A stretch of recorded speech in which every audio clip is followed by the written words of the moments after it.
प्रणाम करें।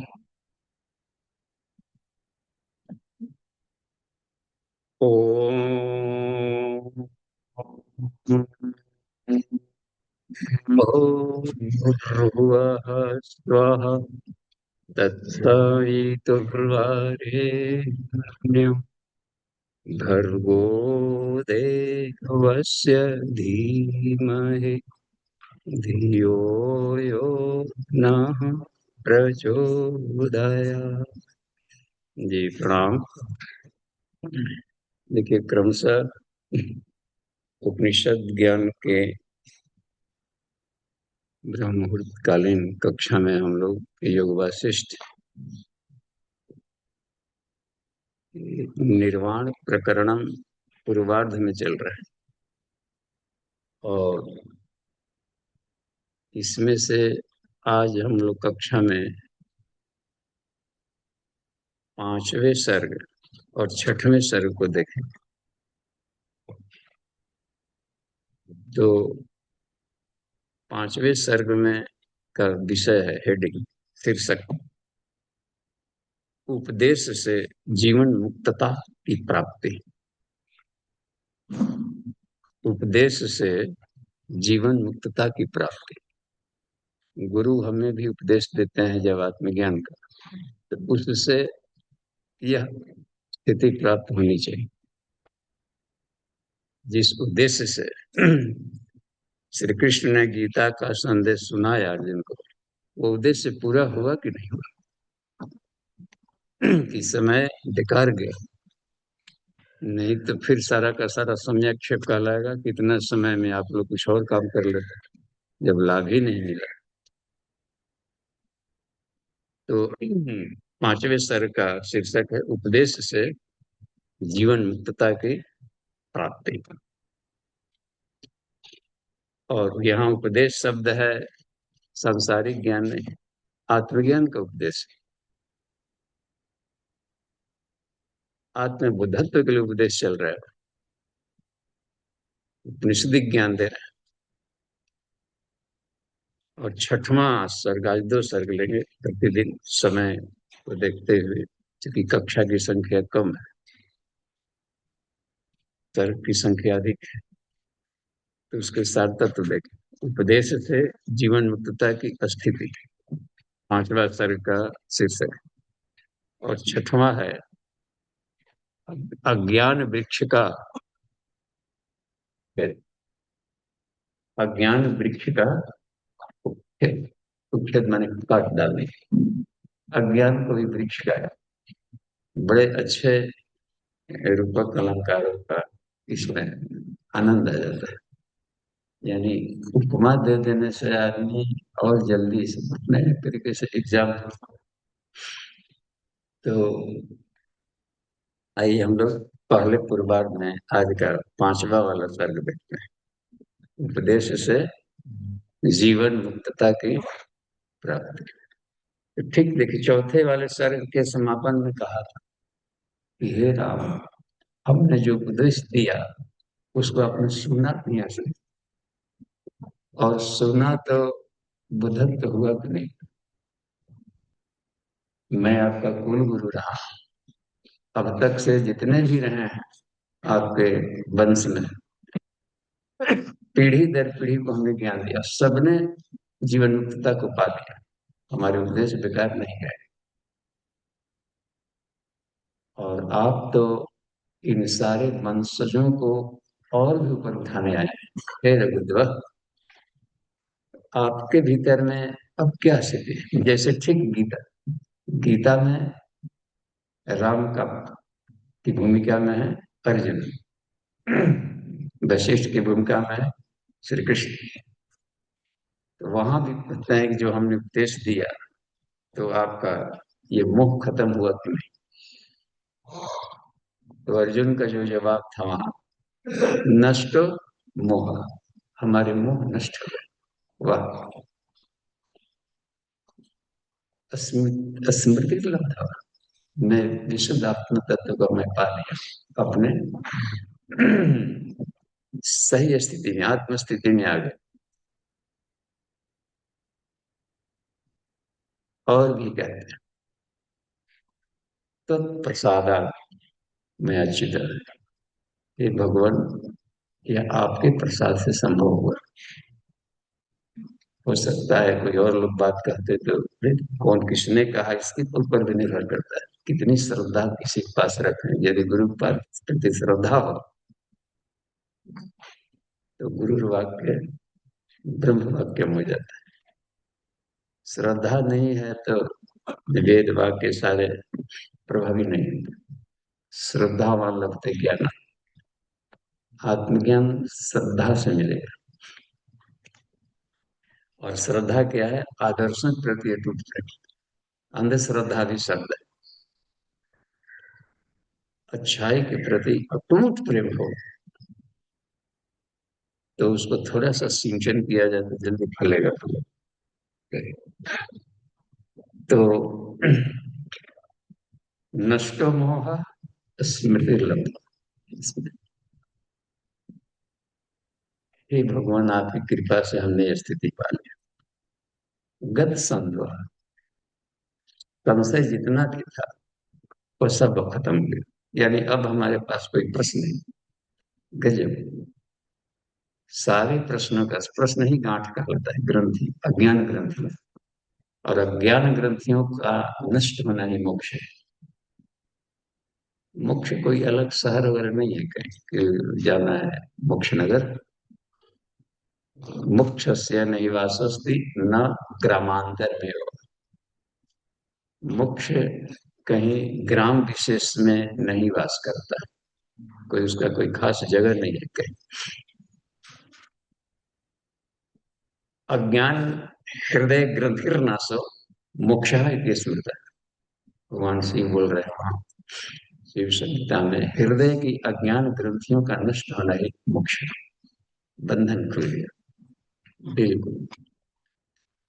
तो आपकी कृपा से मैं उस स्थिति पा लिया और अब मैं अपने शुद्ध स्वरूप में स्थित हूँ। इतना तो बादल बादल छट गए, चंद्रमा की पूरे रोशनी से हमें आह्लादित हो रहा। यहाँ भी श्री राम यही बात कर रहे हैं। कुछ कुछ शब्द जो कहते हैं तो वो शब्द इसमें मिल रहा है। बोल रहे हैं कि हे भगवान, यही कहते हैं उपदेश से जीवन मुक्तता की प्राप्ति। कह रहे हैं कि हे भगवान, आपके उपदेश से मैं अपने मूल स्वरूप को देख रहा हूँ। अब हमारे पास कोई संशय नहीं है संसार का। गत संदेह ये भी बोल रहा है। और ऐसा अनुभव हो रहा है अब कि मैं कल तक कहाँ था। अपने शुरुआती साधना के शुरू वाले दौर में देखिए, अन्नमय कोश यदि अपने अपनी आत्म साधना शुरू नहीं किया और कुछ एक वर्ष करने के बाद स्थिति मिलती है, वहां से पीछे झांक कर देखेंगे तो लगेगा कि कहाँ थे, कहाँ आ गए। और यही श्री राम अब बता रहे हैं कि ये भगवान, मैं आश्चर्य कर रहा हूं कि कहाँ संसार की विधियों में भटक रहा था और इस संसार रूपी पर्वतों के चोटियों में एक ऐसे चोटी पर चला गया और सारे चोटियों से ऊपर चला गया जहां पर सूर्यास्त ही नहीं हो रहा। पृथ्वी पर यदि हम रहे तभी सूर्योदय सूर्यास्त। और पृथ्वी से ऊपर उठ जाए तो फ्लाइट जर्नी में आप जाएं, बादलों से ऊपर सैर करते हैं तो जैसे, तो वहां पर हमेशा सूर्य रहेंगे, सूर्य कभी अस्त नहीं होता। तो मैं उस ऊंचाई पर पहुंच गया और अभी जिस स्थिति में हूं, मैं अपने आप को धन्य कहता हूं, अपने आप को भी प्रणाम कर रहा हूं और आपको भी प्रणाम कर रहा हूं। ये सब आपकी कृपा से। और भी तरह तरह के उदाहरण इसमें देते गए हैं, इसमें करने। शरद काल का उदाहरण दिया है। शरद ऋतु में देखते शरद पूर्णिमा, बादल बिल्कुल ना हो, कितना चांदनी, पूर्ण चांदनी, तो उसमें एक अमृत टपकता है। पूर्ण ज्ञान की स्थिति में एक अमृत टपकता है। परिपूर्ण चंद्रामृत रसैकीकरणम नैवेद्यम। उस अमृत तत्व को पान करना ही नैवेद्य है। पूजा पाठ में लोग मिठाई चढ़ाते हैं, इस मिठाई को नैवेद्य नहीं कहा है। उपनिषदों का कहना है कि देवताओं के लिए मिठाई ये वाली मिठाई नहीं है। तो संसार की वस्तुओं को मीठा नैवेद्य नहीं कर। परिपूर्ण चंद्रामृत रसायकीकरण नैवेद्य। आत्मा के प्रकाश से प्रकाशित होने में जो प्रसन्नता आती है, आनंद, उसको नैवेद्य कहा। इस आत्मीयता को परिपूर्ण है, फुल विकास है अपने, तो उसमें जो आह्लादित होता है, प्रफुल्लता है, आनंद है आत्मज्ञान का, इस ब्लिस कहा गया। जो सुख दुख के एक परम सुख, जिसको अथाह शांति अथाह आनंद कहते हैं, उसके रस का पान करने को नैवेद्य कहा है। और इस आत्मीयता को बांटे तब कहलाएगा कि मिठाई बांट रहे हैं समाज। ऐसे पूजा पाठ भी हम करें तो बाजार से मिठाई कितना लाता है? अरे 2 4 10 किलो नहीं, खूब धानी मानी है तो 1 आध क्विंटल मंगा लिया, 50 क्विंटल में। और आबादी है अरब, 1 अरब से भी अधिक आपकी आबादी, तो 1 अरब लड्डू तो रखेंगे, तो कुछ को बांटेंगे और कुछ को नहीं बांटेंगे। इसका मतलब है कि क्रांति कर रहे हैं, एक और भी फंक्शन आती है। तो बाहर की मिठाइयों को हम चाहकर भी सबको नहीं बांट सकते। और जिसको डायबिटीज हुआ तो मिठाई देगा ही नहीं, तो उसको तो ना खुश किए, उसके लिए फिर नमकीन दीजिए, फिर वो दीजिए, कितना देंगे भोजन। लेकिन आत्मीयता का प्रकाश सब जगह देंगे फिर भी घटेगा नहीं, गजब। इसलिए कहा है कि इसी को नैवेद्य कर। तो मैं उस विकार से एक और उदाहरण दिया, शरद काल का देवी उदाहरण, इसमें एक और उदाहरण दिया। देखिए कि इनको हम आपको कुछ श्लोकों में ये जानकारी दी गई है। आगे बता रहे, अब मैं अज्ञानी नहीं रहा, ज्ञानी बन गया, और धर्मातीत आत्मा के अतिरिक्त तृष्णा रूपी बंधनों में बंधा हुआ। वो कौन था? अपने ही बारे में कह रहा है। कल तक बात बात में हम उदास हो जाते थे, वो हो जाते थे, वो स्थिति हमारी कहाँ गई? देखते हैं शुरू में आदमी रहता है कि क्रोधी आदमी भी साधना करने लगे, तो उसके क्रोध है और धीरे धीरे कम होने लगता है। तो देखेगा कि वो कहाँ चला गया, कल तक जो उठा पटक हो जाता था बात बात में हम, तो वो वाली पर्सनालिटी कहाँ है? तो इस तरीके से उन्होंने इसका उदाहरण देते गए हैं, बताते गए हैं ये करने का, कि मेरा ये उपदेश से बिल्कुल ये भ्रम नष्ट हो गया, और पूर्ण रूप से अपने आप को मैं प्रभावित देता। भाव अभाव वाले संसार का, तो इसमें थोड़े से ये छोटा दिया है उपदेश का, जैसे कैसे उसमें छोटे से शब्दों में कह दिया, नष्ट मोहास्मृति। और हे भगवान आपको प्रणाम। तो यहाँ भी ये कह रहे हैं कि अच्छा, एक और बात कह रहे हैं कि अभी जो हमने ये पूर्ण स्थिति पा लिया है, यह सबके लिए नमस्कार योग्य है। ये भी बात इसमें आया है। उसको मैं खुद प्रणाम कर रहा हूँ, अपनी ही स्थिति को मैं प्रणाम कर रहा हूँ, और यह स्थिति सभी मनुष्यों के लिए। तो यह एक बात बन गई है। एक और इसमें अच्छी बात आई है कि जैसे गर्मी के तपन में जैसे खेत के फट जाते हैं, जो कि कड़ई मिट्टी हो, इधर की मिट्टी बहुत कड़ई है, थोड़ा बारिश हो जाता है एकदम पिलपिल हो जाएगा। और बारिश न हो जिसमें तो एकदम 6 6 फीट 8 8 फीट का इसमें दरार होता है, बड़े बड़े आदमी घुस जाएगा इसमें। और वही बलुआही मिट्टी है तो उसमें नहीं फटता है। तो इसके उदाहरण दे रहा है कि ये जो अकाल स्थिति में जब मिट्टी शुष्क होकर के फट जाते हैं और एक एक बूंद पानी के लिए किसान तरसने लगे, और ऐसे घनघोर वर्षा जा करके उसको तृप्त करे, मैं ऐसा अनुभव कर रहा हूँ। और प्रज्ञोपनिषद की एक बात याद आ गई कि प्रज्ञोपनिषद में भी भगवान विष्णु कहते हैं कि हे देवर्षि, इन दिनों अनास्था के आतप से मानवीय अंतःकरण शुष्क हो गया। आदमी के हृदय अनास्था के, आस्था नहीं रही। जो सत्य के प्रति चरित्र, चिंतन, व्यवहार, यही आधार है पर्सनालिटी का। और इसके प्रति आस्था नहीं रहने से हर जगह अचिंत्य चिंतन, अयोग्य आचरण चल रहा है, जो रोगों का कारण है। और संसार में आपसी युद्ध, भय, विनाश जो दिखाई पड़ता है, कलह, राष्ट्रीय सब, इसका एकमात्र कारण ये बता है। और इसका कारण ये हो गया है कि सत्य के तो सब पदार्थों के प्रति आसक्ति, और यह आसक्ति इस अवस्था में पहुंचाती। और तो हे देवर्षि नारद, आकाश से घनघोर वर्षा करो, किसकी? गायत्री महाविद्या। क्योंकि बताया कि युगांतरीय चेतना प्रज्ञा बताया, पर प्रज्ञा कहा जाता है ज्ञान की शुद्धतम अवस्था। उपनिषद ज्ञान को प्रज्ञा कहते, तो वो आत्मज्ञान को ही प्रज्ञा कहते। तत्र प्रज्ञा ऋतंभरा।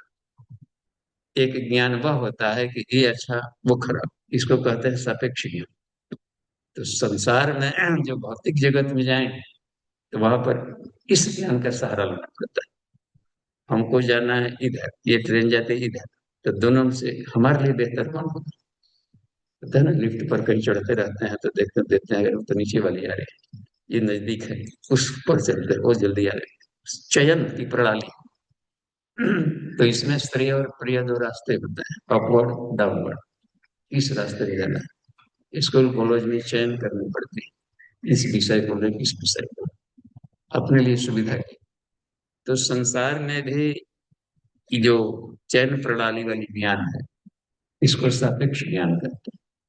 मात्र प्रज्ञा का लगी, प्रज्ञा बुद्धि, क्या उचित है, क्या अनुचित है, क्या श्रेय है, क्या प्रिय है, क्या वर्ण्यम है, क्या त्याज है, क्या ग्राह्य है, क्या अग्राह्य है, क्या खाना चाहिए, क्या नहीं खाना चाहिए, क्या बोलना चाहिए, क्या, ये संसार में ही चलता है। जहां पर कोई ना कोई वस्तु है तो चूंकि उसकी लिमिटेशन है। संसार में हम चाह करके भी वाणी से सत्य नहीं बोल सकते, चाह करके भी सत्य नहीं बोल सकते। और कह दिया उपनिषद ने, बोला है ना, संसार में जब पढ़ा रहे थे, गुरु धर्मम चरा सत्यम बद स्वाध्याय मा प्रमद। तो सत्य बोलो, ये तो कह दिया गया, और सत्य को बोला ही नहीं जा सकता, क्योंकि सत्य ईश्वर है और ईश्वर को देखते नहीं, तो सत्य देखा ना, दिखाई नहीं पड़ता। जो दिखाई नहीं पड़ा उसके बारे में हम कैसे बोल सकते? तो जो दिखाई पड़ रहा है वो सत्य नहीं है, क्योंकि वो परिवर्तनशील है। और सत्य कभी भी परिवर्तन नहीं होता, नित्य है वो, जैसा है वैसा ही रहे। और जहां परिवर्तनशील के पीछे चिपकेंगे तो वहां पर कष्ट होगा, क्योंकि समय पर अपने आप फूट जाएगा, फूट जाएगा, पकड़े हैं तो वहां पर रोएंगे। परिस्थितियां हर क्षण बदल जाती। तो अब यहाँ पर क्या बात है? चयन की प्रणाली है, फॉर द टाइमिंग, इतने दूर तक लाभ देगा, ये बस बस यहाँ तक जाएगी, यहाँ तक जाते हैं, फिर दूसरी बदल लेंगे, फिर वहां पर जाएंगे, ये चयन प्रणाली। इसको कहते हैं सत असत विवेचनी बुद्धि को प्रज्ञा की। चाहकर, जिसे मान लीजिए कोई बात ये बोलना जाए, कुछ भी आपका कोई भी ऐसा वाक्य बोलकर दिमाग में सोचिए कि ये वाक्य बोलते हैं ये सत्य है, तुरंत कट जाएगा। कुछ ही दूरी तक शब्द की एक परिधि होती है। ईश्वर अशब्दम है, सारे शब्दों से परे है, सारे व्याख्याओं से परे है। तो दो तरह के सत्यों को जानना पड़ता है, एक को अपरा कहते हैं, एक को परा कहते हैं। जो परा वाला सत्य है उसको कहते हैं ऋतंभरा प्रज्ञा। एक होगी प्रज्ञा, एक है ऋतंभरा प्रज्ञा। वो शत्रु में भी मित्र में भी एक समान, विकार में भी और स्वच्छता में भी, दोनों में एक समान है। हे राम, विकार में ब्रह्म को देखो, विकारस्ता शिवम पश्चिम, शिवमो विकार न, तो जब ईश्वर हर जगह है और ईश्वर विकार नहीं है तो संसार में तुमको विकार कहीं दिखे, कहाँ दिखाई पड़ा? वो भी एक ज्ञान की अवस्था है, अद्वैत की स्थिति में आते। भक्ति योग में भी कहा है कृष्ण ने कि इसका जो अभ्यास करता है वो हमारा भक्त है। समो शत्रु मित्र, आसान काम नहीं है शत्रु मित्र में एक समान देखना। सब में, कूड़े कचरे में, फूल पौधों में, आदमी जीव जंतु में, खटमल में ब्रह्मा है। विद्या विनय संपन्न ब्राह्मणे गौरी हस्तिनी सुनी शैव स्वभाके च समदर्शिना पंडित है। जिसमें समदर्शी है उसको पंडित कहते हैं। कितनी दिमाग बनी। तो अब रह गया कि भिन्न भिन्न चेहरे हैं तो उसमें एकत्र कैसे देखें। यहाँ पर बात आएगी, प्रश्न आएगा।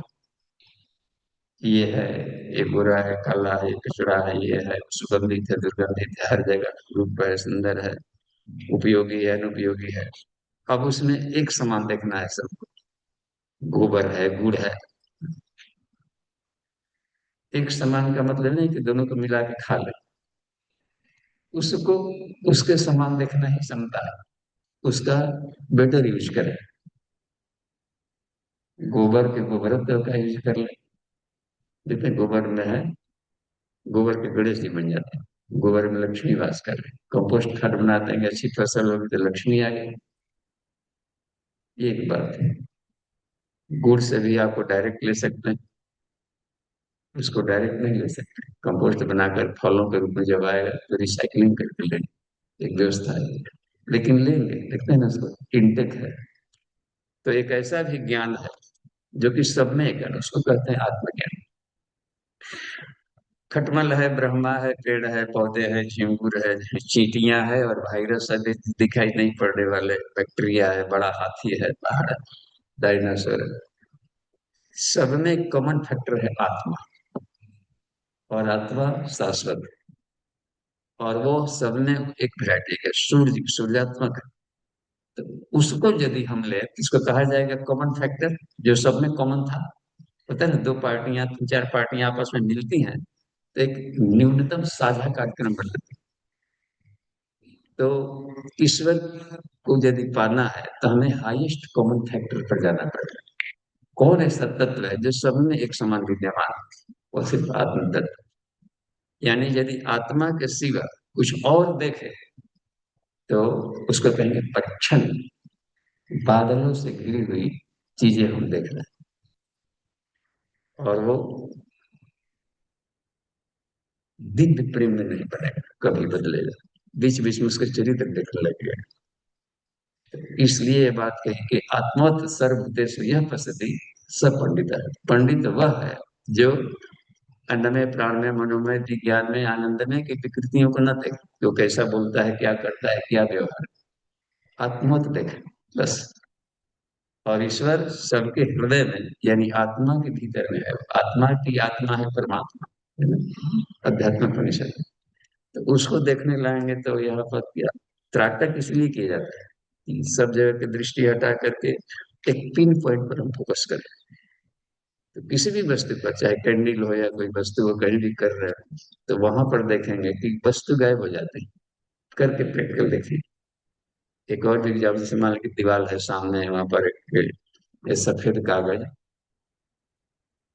का बड़ा सा कागज चिपका दिया, उसके बीच में एक सिक्के के आकार का काला स्पॉट बनाते हैं या काला कागज काट के गोल चिपका दें।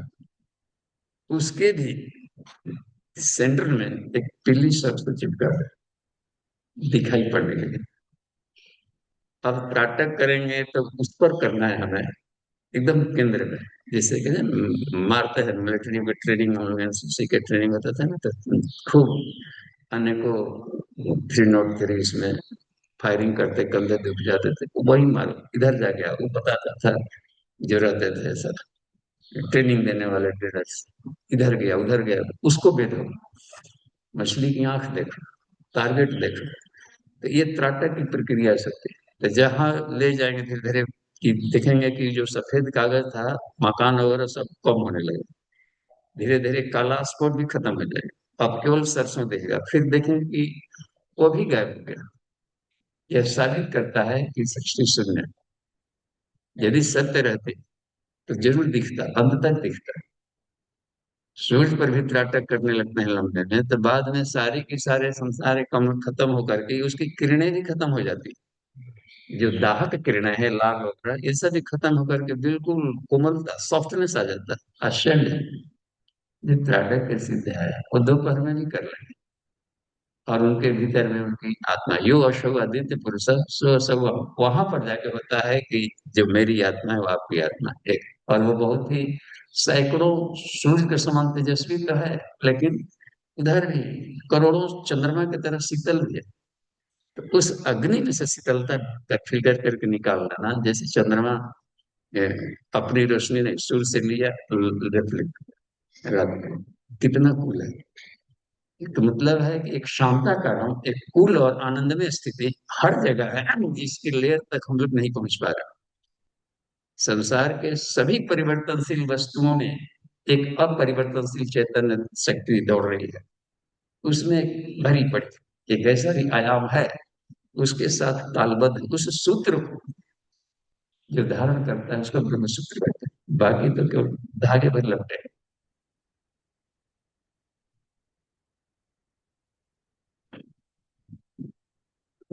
यत सूत्रम का यत सूत्रम, इसमें कहा है कि जितने भी है जगत सर्वे मणिगणा इव प्रोतम इदम प्रोतम यत सूत्रे मणिगणा इव तत्सूत्रम धारित योगी योगविद ब्राह्मण यति, उसी को ब्राह्मण कहते हैं, योगी कहते हैं, योगविद कहते हैं, यति कहते हैं। और उस हालत में फिर बाहर की जगह कोई की जरूरत नहीं है। इसलिए संन्यास आश्रम में जाते ही इस जनेऊ को काट करके ओम भू स्वः सीखा को भी। अब इसकी जरूरत नहीं है, इन बैसाखियों की जरूरत नहीं है कि कुछ पढ़े। निचली क्लास में स्लेट पेंसिल की जरूरत पड़ रही थी, सीढ़ी वाला। अब तो विवेक लंबा हो गया है तो बिना सीढ़ी के सीधे पकड़ लेंगे, कंठी माला की जरूरत नहीं। तो ये यहाँ पर ये बताई जा रही है। राम जी कह रहे हैं कि हमारे पास अब उस स्थिति को हम पा गए हैं कि खुद ही आश्चर्य होता है कि यह संसार दिखते हुए भी नहीं दिख रहा। शून्यता में कहा कि अपने मन को हम शून्य कर लिए। तो ये अभ्यास हमें भी करना चाहिए। आंख बंद करके ईश्वर को जैसे ध्यान कर रहे हैं, सविता ध्यान कर रहे हैं, माला जप कर रहे हैं, खोल के भी देखना चाहिए उसी भाव को बाहर में। तो जो बंद करके आंख देख रहे थे वही खुले में दिखाई पड़ रहा है कि नहीं। यदि वही दृश्य आंख खोल करके भी विवेक के नेत्रों से देखने लगे, तब आंख बंद करने खुलने का झंझट खत्म। पूछते न, ये बचा लिया। और कबीरदास की सहज समाधि वहां पर कहलाई। अब सहजता है, एक रास्ता है। आंख न मुदम कान न रुदे, ये भी नहीं करना पड़ता है नाथ जो की साधना में ठेपी लाओ क्या लाओ, ये तभी तक है जबकि ये ये भ्रम लग रहा है कि ये अलग है, वो अलग है, शोरगुल अलग है, प्रेम अलग है, ये अलग है। कहीं कुछ नहीं आवाजें आ रही। तो अपने कानों को इस तरह बनाना पड़ता है। वो तभी संभव है जब हम उसके साथ अटैचमेंट खत्म करें, सजुजता, तालबद्धता। तो यहाँ तक की स्थिति में जब आ गए हैं तो अगले वाले क्रम को हम लोग देखेंगे। छठवें सर्ग में, पांचवें सर्ग में इतना ही बताया है कि हम सारे नष्ट, सारे संशय में अपना मन विलीन हो चुका है। चंद्रमा की तरफ ये हो गए हैं शरद ऋतु का। और गर्मी के आतप से जो फटी हुई थी दिमाग, उसमें ये था वैराग्य, और इससे जब जलन हो रही थी अपने आप को, वो सब पता नहीं कहाँ चला गया। बिल्कुल इतना तृप्त हो गया हूँ कि अहो धन्यम अहो धन्यम। तो अब जाकर देखिए, इस अवस्था में गुरु जरूर खुश हमें। इंजेक्शन काम आया, ज्ञान काम आया, और अर्जुन को कहना पड़ा करिष्ये वचनम तव।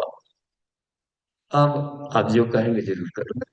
यहाँ तक बात है, ये है क्रम करने का। तो अपने से भी इसके बाद भी आत्म साधना में दिक्कत पड़ती है, प्रैक्टिकल के गुरु की जरूरत पड़ती ही पड़ती है। ज्ञान को पा ले, उपदेश पा ले तो थ्योरी से समझ लो, लेकिन प्रैक्टिकल में फिर भी जरूरत पड़ती है। इसलिए करिष्ये वचनम तव। ज्ञान तो मिल लिया था, गुरुकुल से पढ़कर राम जी आ गए थे, लेकिन प्रैक्टिकल फील्ड में अब गृहस्थ आश्रम में उतरना है। गृहस्थ आश्रम है प्रैक्टिकल फील्ड। कहीं युद्ध भी करना, कभी ये करना, कभी उनको मनाना, इनके स्कूल के हेडमास्टर हो या गांव के मुखिया हो या घर के मालिक हो, घर के सारे मेंबर्स की बातों को सुनना। कोई रूसा फूला है, कोई वो हुआ है कि इसको ये दिक्कत पड़ रही है। अनेकों मेंटेलिटी के घर में लोग आते हैं, कहीं चपरासी और स्ट्राइक कर रहे हैं, कभी वो है, कभी ऊपर वाले बॉस का दबाव आ रहा है कि ये नहीं किया है। हर तरह के मोडरेशन को झेलता है। सारे शिव की पदवी है, ये सारे शिव जी होते हैं। घर के मालिक हो, गृहिणी हो, ये सब व्यवस्था है। बच्चों का अलग से वो बहुत विवेक से काम लेना होता है। तो शांत और संतुलित बुद्धि ये सारी व्यवस्था देते हैं। तो इस अवस्था में यह बात एक तभी संभव है जो कि जो सत्य को देखता है, उसमें आएगा। एक जगह बड़ा गुरुदेव बड़ा ये लिखे कि चुटकी कहीं कहीं ले लेते हैं। लेकिन प्रज्ञा पुराण में छोटी छोटी कथा ना, गणेश और कार्तिकेय दोनों बालक थे अभी, तो दोनों आपस में यूं ही लड़ झगड़ रहे थे और एक दूसरे को ये देख रहे थे, तुम्हारा 12 आंख है। आंख गिनते थे, 12 आंखा का हो गया, 1 2 3 4 5 ऐसे गिनते थे। तो वो भी कहते तुम्हारा नाक बड़ा है, ये भी बीता सुनाते थे। अब दोनों में तो मैं होता था। उधर से पार्वती आती थी, बड़ा इन लोगों के झगड़ों को ठीक कर। तो बच्चों के देखी हम ये कर रहे, तो कोई ना कोई ये बात बनती है। तो जो बाल बुद्धि कहलाता है, गीता में भी कहा है कि सांख्य योग पृथक बाला प्रवदन न पंडित। तो ज्ञानी आदमी को यहाँ पर कहीं भी भेद दृष्टि नहीं दिखाई पड़ता। हर एक में ईश्वर तत्व को वास्तव सर्वमित, ये बड़ी दुर्लभ चीज है। ऐसे व्यक्ति को दुर्लभ का है, करोड़ों करोड़ों निकलते हैं, उसमें से कोई एक शायद निकले, उनमें से कि फौज में कोई एक निकले, इतना ये कठिन है। क्योंकि अज्ञानता का तिमिर तिमिरांधस्य, तो ज्ञान इतना उसमें रहता है, लेयर दर लेयर अपने जन जन्मांतर को, कि ज्ञान काम नहीं आता। और अपने संस्कार जो भीतर पड़े हैं वो भारी पड़ जाता है, खेद होता है। क्योंकि वो ज्ञान से जलाया नहीं, तो बीज नहीं जला है भीतर में, तो बाहर से पौधे हैं तो कितनों काटेंगे तो नीचे वाली फुनगी है वो उग जाएगा, जड़े हरी है। यह कहा कि और आत्मज्ञान के अग्नि से यदि काट दिया जाए तो जैसे चने को भून दें तो फिर नहीं उगेगा। थोड़ा सा भी बीज है तो उसी बीज को नष्ट करने में टाइम लगता है। साधना में जो भी टाइम है और चेतन मन की सफाई में ही टाइम है। बाहर वाला तो पढ़ लिख करके समझदार बन गया नहीं, भीतर वाला तो अत्यंत शुद्ध है ही। आत्मा वाला भी है, उसको सुपर कॉन्शियस कर दिया जाए। बीच वाले में हमारे संस्कार हैं, आदतें दबी पड़ी है चित्त में, तो चित्त ही रुकावट। तो सारा संसार चित्त का एक प्रवाह है, चित्त का संसरण है, और वो चल रहा है। और उसी को पटाया जा रहा हो आगे भी, और फलेगा फूलेगा इसमें। क्या है कि ये आगे चल करके देखिए, 6वें वाले क्रम में हम लोग देखें, यह क्या है, अज्ञान वृक्ष का उच्छेद। हालांकि राम जी बोल दिए हैं कि मैं इस स्थिति में आ गया कि अब संदेह दूर हो गया, सब संशय रहित, बिल्कुल साफ सुथरा, स्वच्छ हो गया। कहते हैं कि फिर भी हमारी बात को आगे सुनिए, यानी अभी भी कुछ कहना बाकी है। ज्ञान का अंत नहीं है, अभी तो संसार का संशय दूर हुआ। अब आत्मा को कोड़ने वाला बताता है, आत्मा की खुदाई। देह इंद्रिय से वैराग्यम यम इति उच्यते बुध है। संसार के प्रति और अपने शरीर के प्रति दृढ़ वैराग्य को यम कहते हैं। अभी तो यम वाला क्लास हुआ, नियम अभी बाकी है पढ़ाना। इतना सारे बातों को इतना पढ़ा लिए, पांचों सर्ग देखे, वैराग्य प्रकरण, मुमुक्षु प्रकरण, स्थिति प्रकरण, उसमें उत्पत्ति स्थिति उपशम, और इसमें भी पढ़ाते जा रहे हैं। इतना पढ़ाने के बाद भी आगे यात्रा बाकी। कहा कि ये तो यम हुआ जो पढ़ाई चल रहा था, अब नियम के बारे में सुने। अब ये देते हैं ज्ञान के बारे में बताने लगते हैं, यथार्थता, यथार्थ ज्ञान है आत्मज्ञान के बारे में। पदार्थ विज्ञान समझदारी थी, ये सब व्याख्या देख ली। अब आइए हम आगे की कक्षा लेते हैं। आगे कक्षा ये ले रहे हैं, कहा कि हे श्री राम, ये जो सारा संसार दिखाई पड़ रहा है, तो इसकी सही स्थिति क्या है। कहा कि अज्ञान है, और यहाँ दुख नामक कोई कष्ट नहीं, दुख शब्द ही नहीं है संसार में। क्योंकि ईश्वर में कण कण में सर्वव्यापी ईश्वर है, और ईश्वर दुख नहीं है, अत्यंत आनंद में शांति है। इस संसार में दुख का अनुभव होना या दुख दिखाई पड़ना, ये खराब वो खराब, ये सिर्फ अज्ञानता की चलते, ये अज्ञानता के वृक्ष हैं बस। तो ये दुख कष्ट बनाए गए हैं सिर्फ अज्ञानियों के लिए। अज्ञानियों के लिए सब मेडल है, पुरस्कार है, तगमा है, माल्यार्पण होता है ना उनके। तो अज्ञानी लोगों के लिए माल्यार्पण दुख कष्ट के रूप आता है। हे अज्ञानी, ये माला पहन लीजिए, तो उनके लिए दुख कष्ट। ज्ञानी आदमी के लिए दुख कष्ट नहीं है कहीं। और अज्ञानता बस ने क्या किया है, ये जन्म कहा नहीं, ये सबका, इसका कहा कि एकमात्र कारण है। शुरू में था शांतम, कहा कि संसार कभी था ही नहीं, अभी भी नहीं है, आगे भी नहीं रहेगा, क्योंकि ईश्वर शून्य स्वरूप है। तो शून्य में ही शून्य है, आकाश में ही आकाश है। ये तरंगों का जो संघनन है, ये सिर्फ संकल्प शक्ति है, हर चीजों का। तो चित्त का जैसा संकल्प शक्ति होगा वैसी तरंगे निकलेंगी, अधिक होगा, बार बार करेंगे तो पदार्थ भाव में आ जाता है। तो चित्त से उठती हुई तरंगों को आवश्यकता से अधिक डेंस मत होने दो, नहीं तो पदार्थ बदल, यदि पदार्थ बदल गया तो फिर उसको मेल्ट करने बहुत समय लगेगा। किसी चीज को जैसे मान लें कि हमने देखा, आपको देखा, इनको देखा, उनको देखा, इनको देखा, उनकी आवाज सुनी, इनकी आवाज सुनी, तो यदि थोड़ा सा दुख लगा भी तो उस दुख को परसिस्ट न होने दें लंबे समय तक। यदि लंबे समय तक उसी दुख तो और दुख महादुख होते हैं, यानी गढ़ा रहा है, और गढ़ाते गढ़ाते वो चट्टान बन जाएगा, तो फिर उसको गलाने में बहुत दिक्कत आएगी। इसलिए कहा कि चित्त वृत्तियों को निरोध करो, उसको डेंस पदार्थ भाव में ना आए। यदि पदार्थ भाव में आने के पहले ही मेल्ट कर दी तो पाप पुण्य में नहीं बदलेगा। देखते हैं कैसे। तो संसार की हत्या करने के बाद भी उसको हत्या का पाप इसलिए ही चढ़ा कि वो उसको डेंस होने ही नहीं दिया। बादल आ रहे थे, तरंगे आ रही थी, तरंगों से तरंगों खेल करके इधर चला गया, गिरने ही नहीं दिया ना, कितना होता है ना, ये बैडमिंटन खेलने वाला, ये मारा वो मारा, गिर ही नहीं गया, नीचे गिरेगा तब जाके बात बनती। तो पदार्थ भाव में नहीं आने देता। तो ये एक साधना है, दिमागी करनी पड़ती है, अल्फा स्टेट से यही काम करना पड़ता है, आने वाले विचारों को विचारों से हम काट करके बाष्पीकृत करना है, उसको ठोस रूप होने ही नहीं देना। किन्हीं से घर में झगड़ा भी हो गया हो, हमसे मतभेद भी हो गया हो, तो लंबा मत चलने दीजिए, तुरंत ही सॉरी बोलकर, देख करके, वो करके किसी न किसी तरीके से उसको भाप बना दे, नहीं तो फिर उसमें मकड़ जाल होते जाएगा, और इतना हो जाएगा कि दूर भी हंसते रहेगा तो आदमी सोचता है कि नहीं हमारे चलते हंस रहा है। उसकी उसकी अच्छाई भी खराब लगने लगे, इतना अब गढ़ा हो गया, उसका हर चीज खराब लगने लगे। पहले हर चीज अच्छा लग रहा था, तो थोड़ी सी बात का बतंगड़ बनाकर घाव को, साधारण से घाव को बतंदर बना दे, और थोड़ा पुनर्घाव कर दे। तो ये यहाँ पर इस साइंस को सब बहुत इतना बारीकी से समझा रहा है। ये योग वासिष्ठ इतना कमाल की चीज है। कह रहा है कि देखिए सारा संसार ज्ञान का वृक्ष है, और यदि शरीर या इंद्रियों से अपनी आत्म चेतना को चिपकाए, जिस दिन मान लिए कि मैं शरीर हूं, तो उस दिन से क्रोध जन्म ले लिया।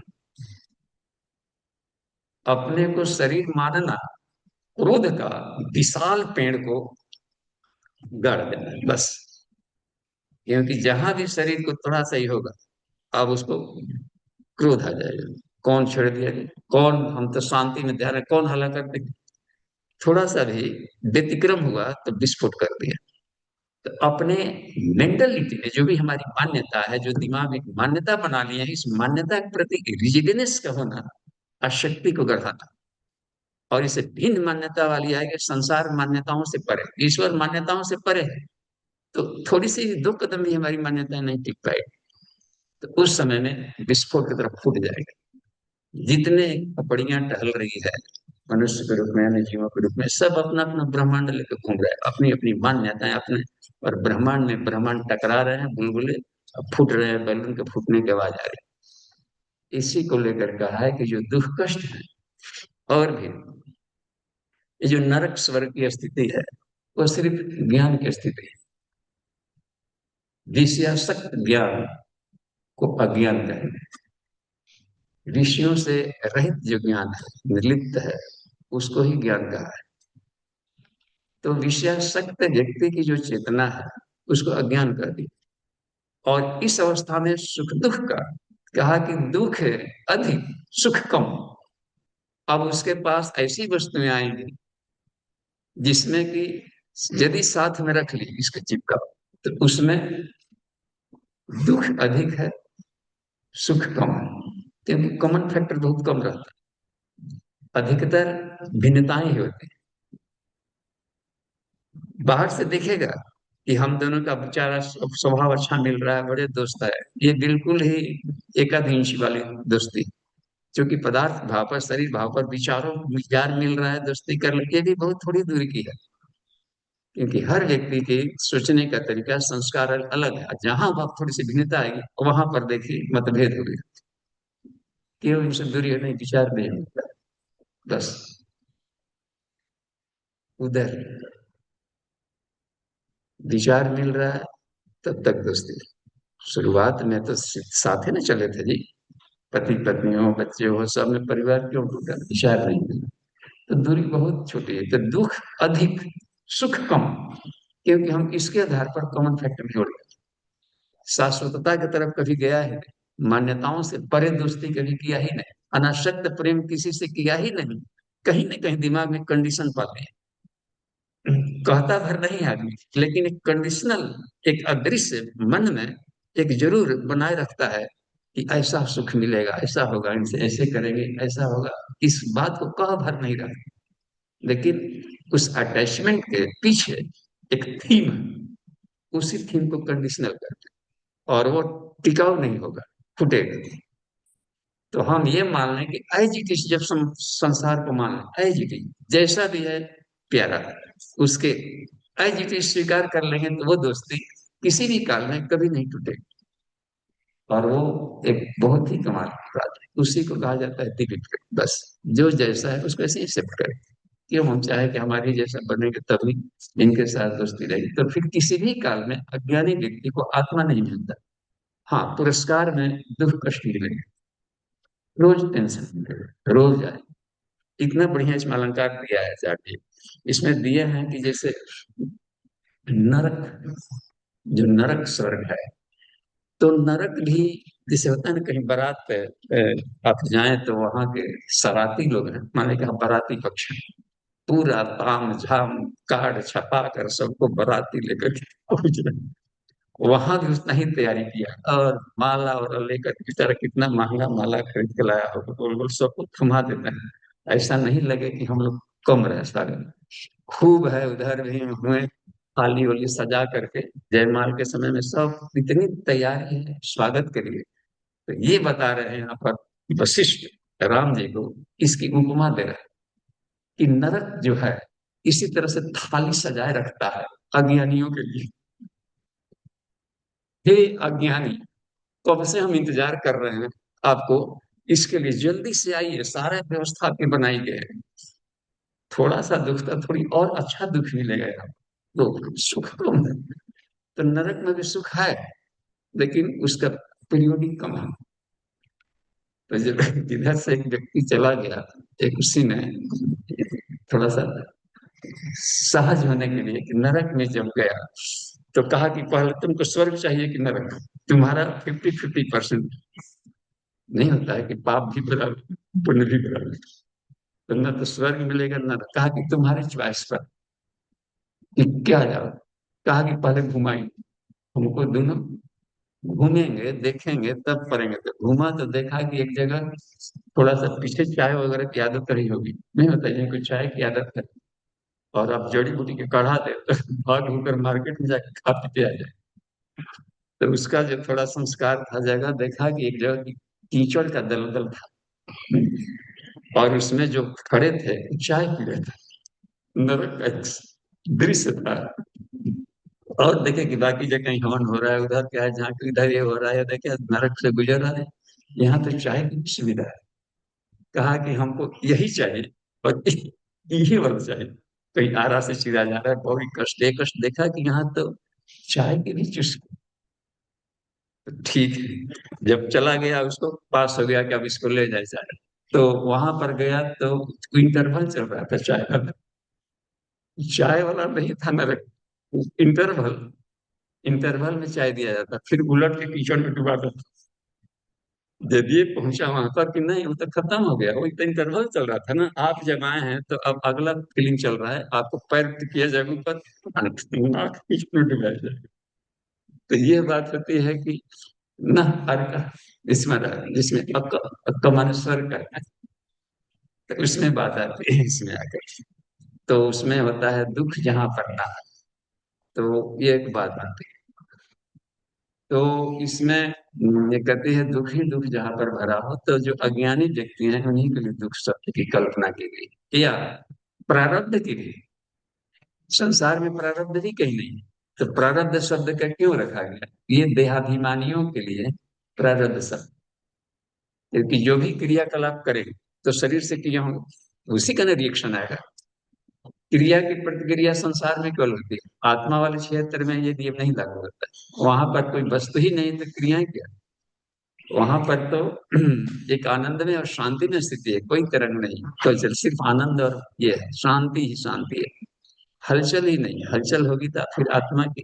जैसे मान लीजिए कि दर्पण में या पानी में चंद्रमा ढेर दिख रहा है या सूर्य दर्पण में दिख रहा है, दर्पण कितना हिलाएगा?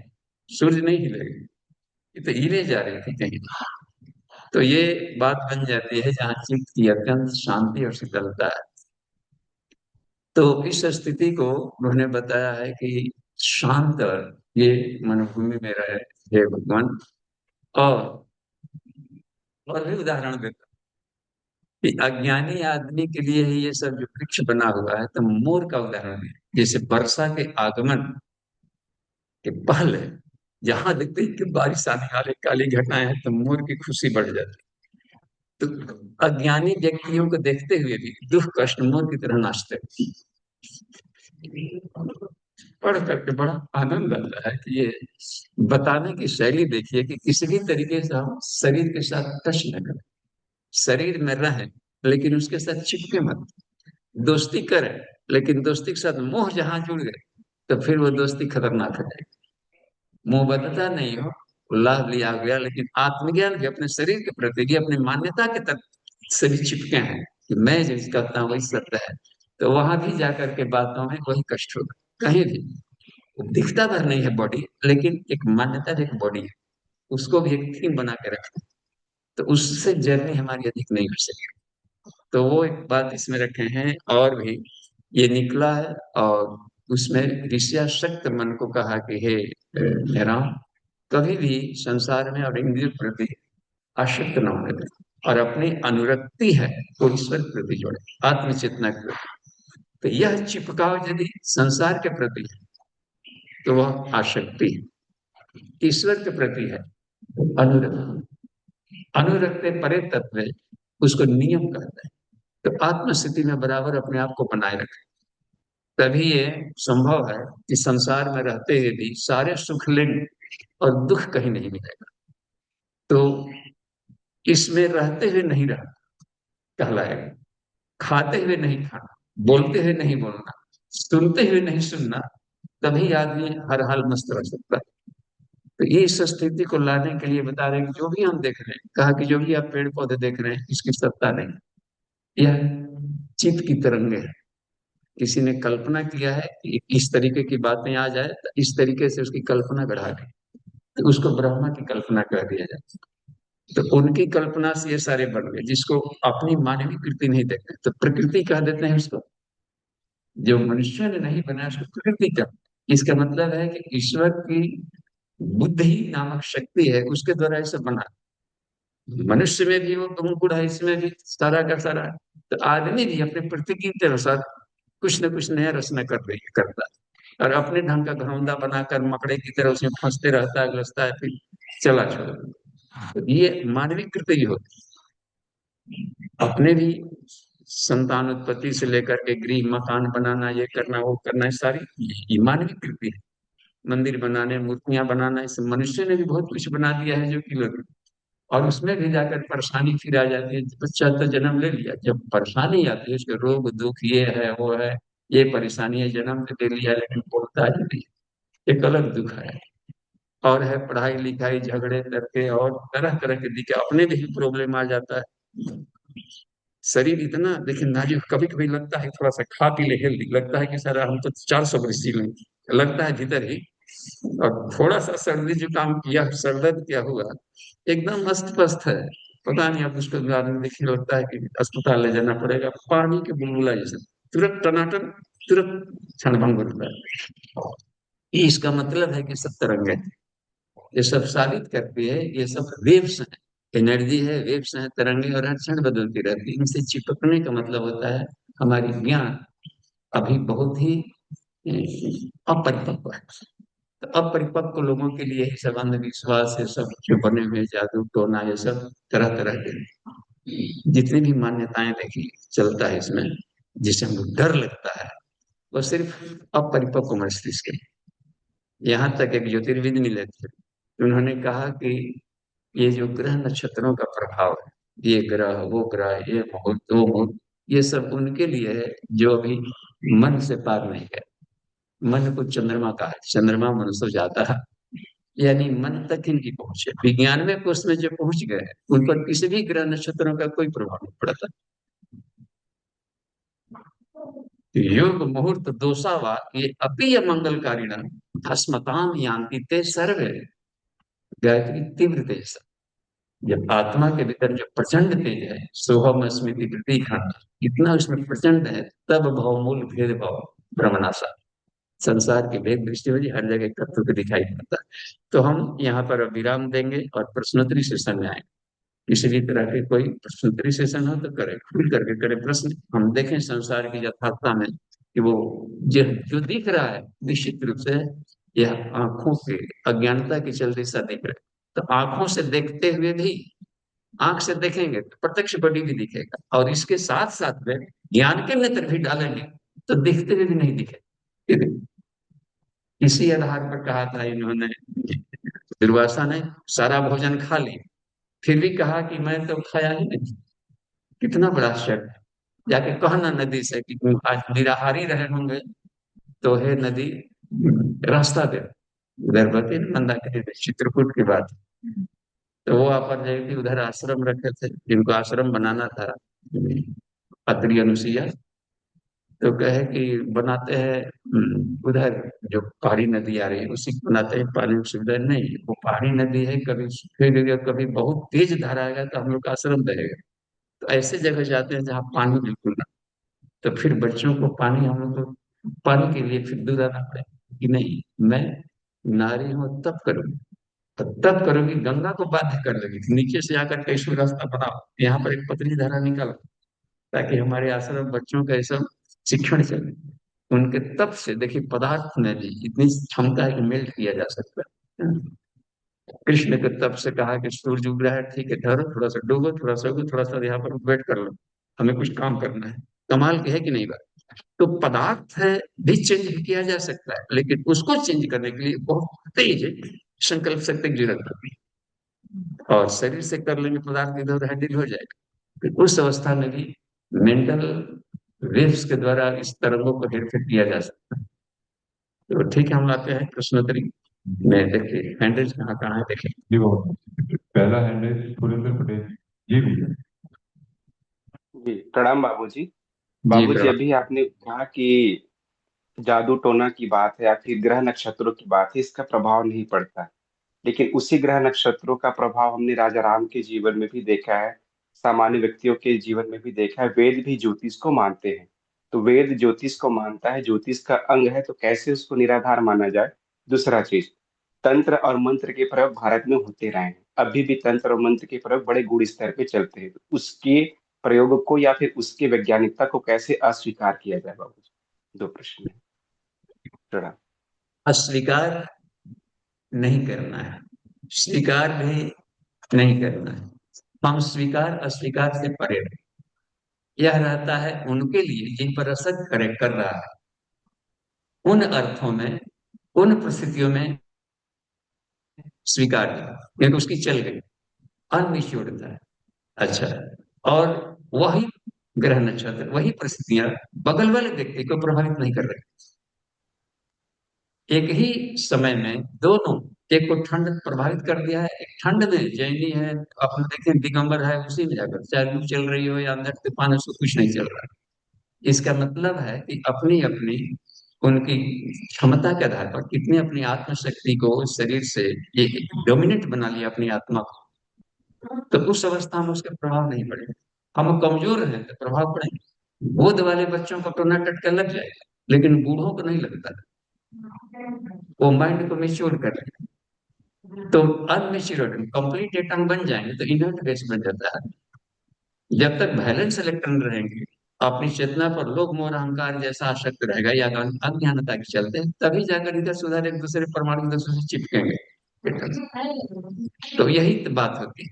यदि मान लीजिए कि हर व्यक्ति को प्रभावित करता, फिर नैनम छिदंती शस्त्राणी का फिर कोई दुख नहीं। आत्मा को शस्त्र नहीं काट सकते, पानी नहीं गीला कर सकता, और ये कोई भी तरंगे उसको घायल नहीं कर सकती। उसके आधार पर संसार गतिशील होता है। आत्मा ना ऐसा प्राण हो जाए। इसका मतलब है कि जब तक से हम अनमिच्योर्ड है, उन्हीं के लिए अंधविश्वास वगैरह है, और उन्हीं के लिए सब आते हैं जादू टोने टटके। हमने प्रैक्टिकल करके देखा, एक तांत्रिक से पाला पड़ा, तो उसमें आते हैं तो तंत्र साधना बनाई गई है कल्याण के लिए, और हमने उसको दूर है, कोई क्लास चल रहा है, आ जाए।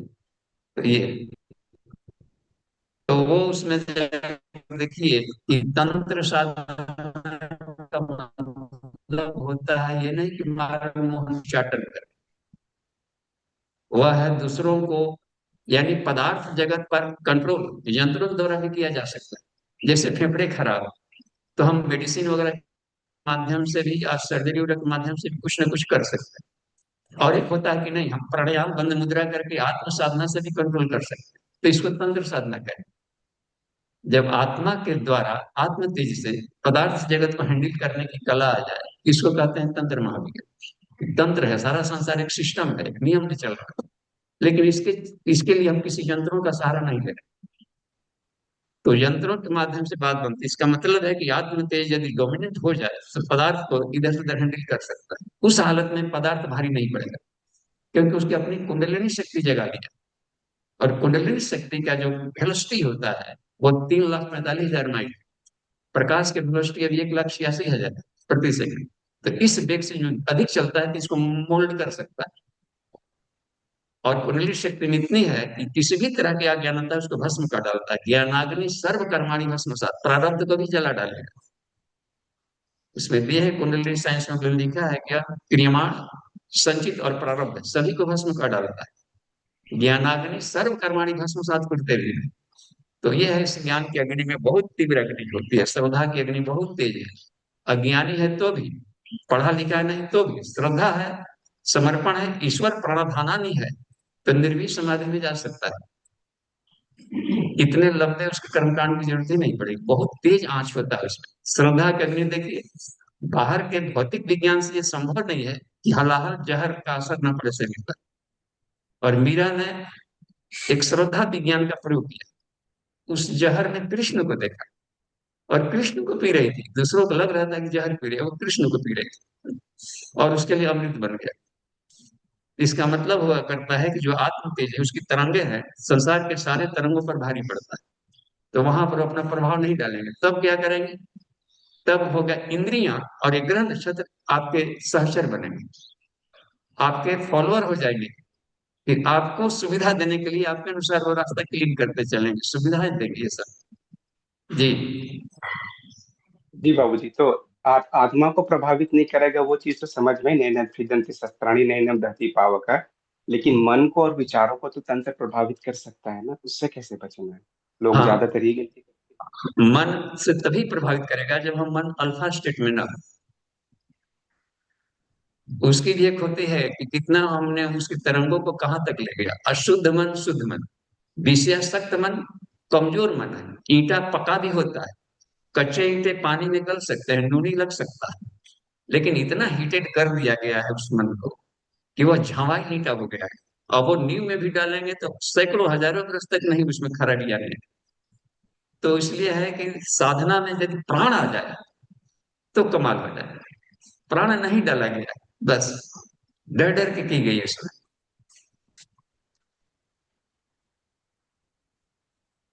जी बाबूजी, understood. Thank you so much बाबूजी।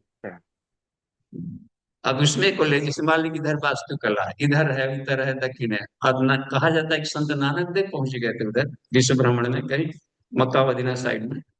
तो उधर रात्रि को पता नहीं चला कि इधर किनका मंदिर मस्जिद है। वो अपना सो गए, तो आया तो देखा कि अरे कौन यहाँ पर सो गया मूर्ख, इधर ही पैर रख करके हमारे पूजा पूजा स्थल साइड में। कहा कि भाई हम अनाड़ी हैं, रात में आ गए थे, कुछ पता नहीं चल पाया, हमको ये भी नहीं दिखता कि आप ही इसको घुमा दें पैर पे। तो इधर घुमाया तो जिधर घुमाते थे उधर ही हो जाता था उनका पूजा स्थल। तो इस तरीके से क्या करें, यदि अच्छा ऐसे भी मानिए कि उत्तर दक्षिण इधर मुख करके, इधर न छोड़े, इधर न करे, इधर मुख करे, उधर करे, दक्षिण दिशा खराब है और खराब है दक्षिणी पद्मनाभ, पद्मनाभ वहां पर विष्णु है तो वो तो नाराज हो जाएंगे। सारे पितर लोग हैं उतना तो नाराज हुए। पश्चिम में चाहे गोविंद और उधर भी विष्णु का नाम है, उत्तरे श्रीपति रक्षित, आग्नेयम गरुड़ दग्ध, सारे विष्णु के ही सारे नाम है। जब ईश्वर सर्वव्यापी है तो नहीं लग रहा है कि सब फिर मानसिक दिवालियापन है, ये अशुभ है वो शुभ है। तो फिर ये लाइन उसको हटा दिया जाए अपने तर्क से कि ईश्वर सर्वव्यापी है, तो और भी दिक्कत आ जाए कि वहां पर नहीं है, तब तो वहां जानबूझ करके हम जाएंगे खराब जगह पर, क्योंकि वहां इतना बलवान कोई है जो कि ईश्वर को भी नहीं राज में घुसने दे रहा है, तो और भी दिक्कत आ जाए। तो ये सब कह दिया गया इसमें है कि अज्ञानी लोगों के लिए ही ये सारे बनाए गए, ये सारा संसार, इसके साथ में चिपकाव और दुख कष्ट अशांति। ठीक है, नेक्स्ट आगे बढ़िए। जी जी। अगला प्रश्न चैट बॉक्स में आया है शशि कला दीदी का। दीदी पूछती हैं कि जब करते समय आसन के साथ काउंट हो सकता है, मतलब आसन के साथ में वो जब कर रही है तो काउंट होगा? जब जब हमेशा काउंट होगा, और तब काउंट होगा जब उस जब करते समय ईश्वर का ध्यान है। वो आसनों से नहीं हमको लेना देना कि चटाई पर बैठे हो कि पैर ऊपर है कि हाथ नीचे है, शीर्षासन और आसन आसन। तो सुविधा पूर्वक जैसे बैठे, सो कर रहे हो तो विष्णु मुद्रा, तो क्षीर सागर में सोए हुए हैं, तो वहां भी देखिए ध्यान लगा। बैठकर कर रहे हो तो भी ठीक है, ब्रह्मा जी की मुद्रा है। नाचते कूदते काम करते हुए कर रहे हो, शिव जी का तांडव नृत्य भी कर रहे हैं। हे अर्जुन, तो युद्ध कर, हमें स्मरण ही कर। तो एक मेंटल स्टेट है वो। तो उस अवस्था में शांत प्रसन्न मन से ईश्वर का हम ध्यान करके थोड़ा सा भी कर रहे हो तो दो चार बार भी जपा हुआ सैकड़ों हजारों के बराबर। कौन कितना माला जपा इस पर नहीं निर्भर है, कितनी तन्मयता से ईश्वर के साथ दोस्ती करके याद किया, किसके आधार पर मिले काउंटिंग। नहीं तो फिर जाकर हिसाब लगा करेंगे तो आपको याद नहीं, आपको 1.25 लाख जब किए हैं, आप उठ बैठ करिएगा कि नहीं, ऐसे नहीं चलता। वो खुद एक किसी ने, हमने इनको देखा, कोई होंगे, कहा कि वो ईश्वर बेहिसाब है, हिसाब लगा करना तो उसके साथ बात करना। तो अच्छा लगा था उनका ये बात। बाबूजी प्रणाम। जी प्रणाम। सभी साधकों को मेरा कोटि कोटि प्रणाम। बाबूजी अभी आपने कहा कि बच्चों को नजर जो नहीं में होता है, नजर टोना जादू, और बाबूजी बच्चा छोटा है तो उसको हमने देखा बहुत बीमार है, बहुत कुछ करे बहुत कुछ किया, उससे कोई रिलीफ नहीं मिला। तो सिंह साहब भैया बताए मुझे कि ऐसा है कि नजर होती है, इसको गायत्री मंत्र से मतलब सिर के ऊपर से वार के इसको अग्नि में डाल दिया करो। बाबूजी जब से मैं ये करने लगी हूँ तो बच्ची बहुत मतलब सही से रहने लगी है। तो बाबूजी इसको क्या कहा जाए, अब मैं इसको क्या समझूं? तो वही बात आई कि बच्चे जब तक से कमजोर है तो उसको संभाल के रखना पड़ेगा। छोटे पौधे जब छोटे रखते हैं, अभी जड़ें मजबूत नहीं हुई है तो नहीं पटाएंगे तो सूख जाएगा। लेकिन जड़ें जब बहुत गहरी चली गई, जियोट्रॉपिक अपने आप से ही पानी लेने लगेगा, तब पटाने की जरूरत नहीं पड़ती। तो इनका प्रभाव तभी तक पड़ता है जबकि वो अपरिपक्व है। इसलिए जब बच्चे रहते हैं, जब तक अपरिपक्व वयस्क नहीं हुए हैं, तभी तक उनको जरूरत पड़ती है सलाह का, मार्गदर्शन का, करने का, सुरक्षा की जरूरत पड़ती है। जब खुद ही ताकतवर बन गए साधना से, तो इसलिए होता है कि कमजोर पर ही, प्रकृति में जो कमजोर है उस पर ताकतवर उसको अपने भोजन बना ले। तो खुद ही मान ली कि हम ये हैं, डरे, आत्म साहसी नहीं है, डरे हुए हैं और नहीं जानकारी है। मान लीजिए कि कोई तांत्रिक काला जादू किया और हम व्हाइट जादू रखने अपने पास, तो काला को व्हाइट काट दे। कितना हो घोर अंधरिया हो घर में, एक कैंडल जलाई, एक दीपक, पूरा खत्म। और कहाँ खत्म हुआ, वहीं से वहीं। इस घर का नहरिया बगल वाले में नहीं जाता, देखते ही कहीं गया नहीं। नहीं तो कहता कौन तो खदेड़ कर हमारे रूम में हता नहरिया भर दिया, पड़ोसी को झगड़ा होने लगा। वो वहीं वहीं मर जाता है, वहीं से वहीं अपन डुबकी लगा ले, वहीं से वहीं इसमें विलीन हो गया, अपनी सत्ता को समर्पण कर दिया इस लाइफ में। तो यह बात बनती है, इसलिए हमें ज्ञान की साधना करनी चाहिए। और तब तक बचा के रखें अपने आप को, खान पान रहन सहन जादू टोना वगैरह से बचा के रखें जब तक से कि हम परिपक्व ना हो जाए, उससे बलवान ना बन जाए। तो बड़ी शक्तियां छोटी शक्तियों पर भारी पड़ती है। तो टोना टटका ये सब कुछ उन्हीं के लिए असर करेगा जो कि उनसे कमजोर है। तो अपने आप को निरंतर आगे बढ़ते रहें, सर्वाइवल करना है तो सर्वाइवल, तो फिटेस्ट जो फिटेस्ट है वो सर्वाइव करेंगे, तो हर एक के लिए होता है जी। जी गौर की प्रणाम। सबको को प्रणाम। मैं कहना चाहती हूँ तैनिकों जो रामेश्वरम है वहाँ किसके जगह वहाँ है लेकिन क्या जानता हूँ बताइए। वहां किसी की संकल्प शक्ति का होता है। वहां पर खारा पानी था, राम जी जब जा रहे थे रामेश्वरम पुल बांधने के, उनको वहां जाना था लंका में, तो वहां पर देखे कि अब पानी लग रही है, सब खारा पानी है और खारा पानी से क्लीन कर रहा है। तो पानी जमीन के भीतर में देखते हैं खारा पानी बाहर है, तो और खुदाई करिए 100 फीट पर है, 1.5 लोग पूछते हैं कि यहाँ पर मीठा पानी कितने लेयर में आता है। तो राम जी ने देखा कि इतने गहराई के लेयर में मीठे पानी का है पर, तो वो अपने संकल्प शक्ति से, मतलब कि माइंड के द्वारा जैसे होता है छेद कर देना, उन्होंने लाकर सीधे बोर कर दिया वहां पर नीचे, और वहां पर पानी निकाल लिया फिर से। तो वो इसलिए बात बन गई। पानी का लेवल तो बहुत ऊपर है, जल का लेवल बहुत ऊपर है, नीचे से दबाव पड़ता है ना पानी का, नीचे से ऊपर है की तरह। आ जाता है। अब संकल्प आज जैसे गंगा नदी कहाँ थे, और वहां कहिए जाकर, वहां ये विश्व पितामह पड़े हैं वहां पर कुरुक्षेत्र में, कितनी दूरी है, हमको पानी ला, तो एक तीर मारा और गंगा जी के नीचे से खोद करके सुरंग में टप टप, उतना नहीं कि पूरा आ जाए कि दहा जाए आदमी, तो विश्व पितामह को दहवा देता, वहां से उठा करके भाग ले जाती पानी, एक एक बूंद आकर पानी में जा रहा है कि उनको कहीं इधर भी ना जाए कर। तो विल पावर में बहुत बड़ी शक्ति है, सारे संसार को ही पिघला सकता है, उसके लिए उतने तप करने पड़ते हैं। तो जितना व्यक्ति तपस्वी हो, तो श्री राम के द्वारा किया गया है कि ऊपर करके आ जाए ताकि इनको दिक्कत न पड़े। तो भगवान यदि ना कहते हैं कि चाके राखो साइया, तो ईश्वर इतनी ताकतवर है कि अनंत ब्रह्मांडों को तुरंत विलीन कर लेगा, अंत पैदा कर सकता है। हम जितनी तप शक्ति हम लोग करेंगे, वो अपनी सामर्थ्य के अनुसार पर हम भी अपनी रचनात्मक कर सकते हैं, क्रियाकलाप कर सकते हैं, निकाल सकते हैं। अभी के वैज्ञानिक नहीं कहाँ कहाँ से गहराई से जा करके ऑयल निकल रहे हैं, तेल निकाल रहे हैं, सब लोग को लाभ मिल रहा है, एक दूसरे को रूपांतरण कर रहे हैं। हर कोई अपनी बुद्धि के आधार पर कर सकता है जी। और बच्चों के द्वारा राम जी ने कई जगह स्थापित की। क्या पूछ रहे हैं? वर्तमान की के उस समय कई तीर्थों पे राम जी ने हाँ हाँ, कई एक तीर्थ मतलब जितने संत महात्मा हैं वो सब तीर्थ धाम हैं, उनसे ज्ञान का लाभ है। तो सकल मुनि के आश्रम जाए जाए सुखदेव, कोई भी आप एक जगह रह करके तपस्या करेंगे और 12 साल तक कर लेंगे तो वह जगह तीर्थ हो जाता है। तो भारत ऋषियों का देश है, तो जितने ऋषि मुनि रहे होंगे उतने तीर्थ कहलाए। गांव गांव भी तीर्थ कहलाता है। गांव में शिव मंदिर है, देवताओं के मंदिर है, तो वहां पर लंबे समय तक लोग पूर्वज लोग जब तप करते रहेंगे श्रद्धा से, तो तीर्थ बन जाता है। और वहां पर ये सब नहीं देखा जाता। जो सिद्ध पीठ है वहां पर ये पंचांग वगैरह नहीं देखे जाते, हर दिन वहां पर शादी विवाह सब कांड करा सकते और यहाँ पर परशुराम जी का तपस्थली है।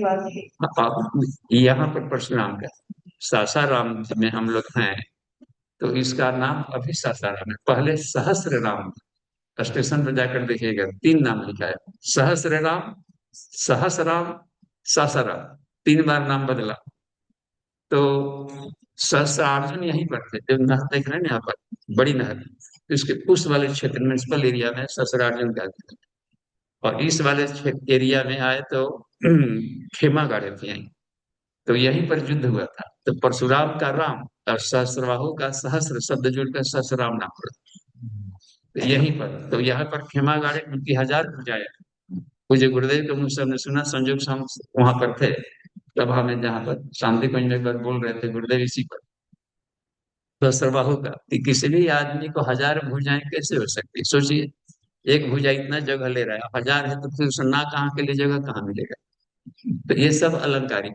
वो इतना निरंकुश राजा था, निरंकुश, कि उसके भय से छोटे छोटे जो राजा थे, जागीरदार, छोटे छोटे जमींदार स्तर के, हाँ में हाँ मिलाना पड़ता था। Blind support. तो 499 और प्लस एक ये 500, 500 की दो भुजा मिलाकर 1000 भुजा कहलाते। तो परशुराम आए, बाकी को चारों तरफ घूम घूम करके प्रज्ञा बुद्धि से, प्रज्ञा नामक कक्षा से उन सब लोगों को ज्ञान से समझा दिया कि अनिति का समर्थन मत करो, हम है ना, देखते हैं क्या। तो उन लोग कहा कि, तो वो लोग साथ देना बंद कर दिया और ये फिर एक से केवल लड़े थे, बस यही था। तो यहीं पर खेमा गाड़े थे। तो आप देखेंगे सब जगह का मीठा पानी है। और पूज्य गुरुदेव के मुंह से निकला था कि कहा कि उसके कुकर्मों से वहां का पानी आज भी खड़ा है। उस समय बोले थे, करीब 81-82 समय का बात है ये, कि अब धीरे धीरे देखिए वहां का म्यूनिसिपल पानी, यहाँ तो 40 फीट में भी अथाह मीठा है। इस समय 40 फीट का पानी बहुत स्वाद करता है, और वहां पर 150 फीट तक मिलता है, जाकर नीचे जाएंगे गहराई में तब जाकर नीचे से मिलता है मीठा पानी। इसका मतलब होता है आदमी के बिहेवियर से, व्यवहार से भी वस्तु में परिवर्तन आता धन्यवाद पिताजी।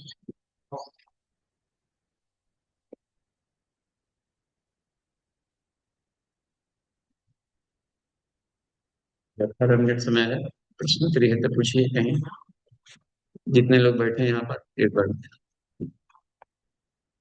आचार्य संसार में बौद्धि जीना चाहिए, जी, जीना तो है ही तो संसार में, वैराग भाव से कैसे किया जाए, ये तो बहुत बड़ी चुनौती है।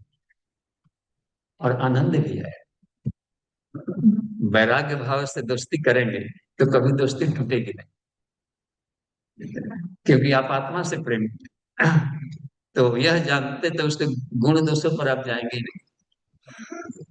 कल तक ठीक था, एक दिन शराब शराब पी करके आ गया घर कर, कि यह बड़ा सज्जन आदमी पी लेता है कभी कभी, उंगली टांग के घर लाएगा कभी। तो उसको आपको भली भांति लें, क्योंकि आप चिकित्सक हो चुके हैं। अब चिकित्सक हैं तो साधु संत लोग तो डॉक्टर हो गए अब, तो उनके मरीज यही ना है कि सब, जो कि उनका चरित्र चिंतन बिहेवियर सब है पेशेंट। तो डॉक्टर तो खुश होता हो ऐसे लोगों को पा करके, हमारी बुद्धि की अब उपयोगिता है, अब हमारा काम आएगा। नहीं तो फिर इस संदर्भ का क्या फायदा जब काम ही ना आया इन लोगों को। तो दोस्ती और अच्छी लगती है, मरीज और डॉक्टर की दोस्ती देखते बनती है। और उसका अस्पताल बढ़ते जाता है, बेड बढ़ रहा है, नए नए अस्पताल खुल रहे हैं, कितना है, पैसे की आमदनी आ रही है, मजा है। तो ठीक विपरीत स्वभाव वाले बन जाए। और जहां पर जाकर जाएंगे, अगर मरीज जाए, भागो हॉस्पिटल, हॉस्पिटल बंद करो, कोरोना वाला आ रहे हैं, ये दिक्कत है।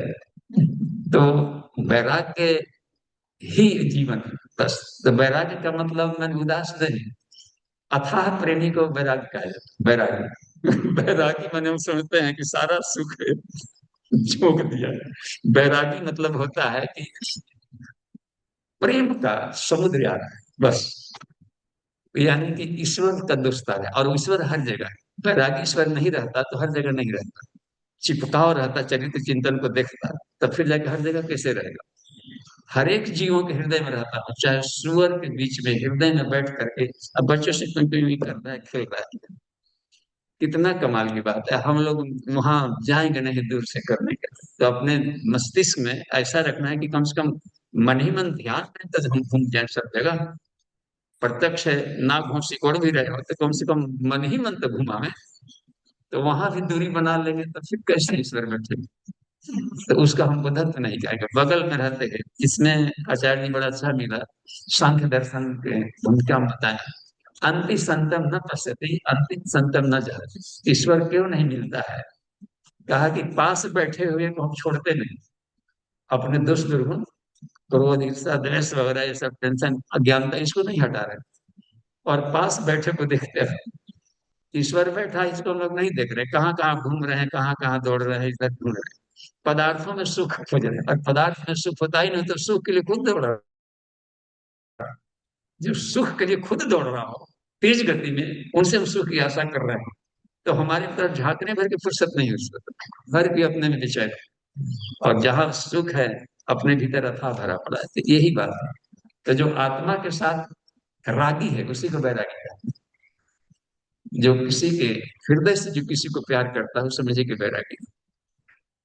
और ये बात है, तो हम लोग अलग अर्थ ले लेते हैं वैरागी माने, तब क्या कहें। निर्मल जीवन शैली को ही बदलना पड़ेगा। जीवन शैली, सोचने की शैली, देखने की शैली, खाने की शैली, बोलने की शैली, यह इसी को कहते हैं आर्ट ऑफ लिविंग।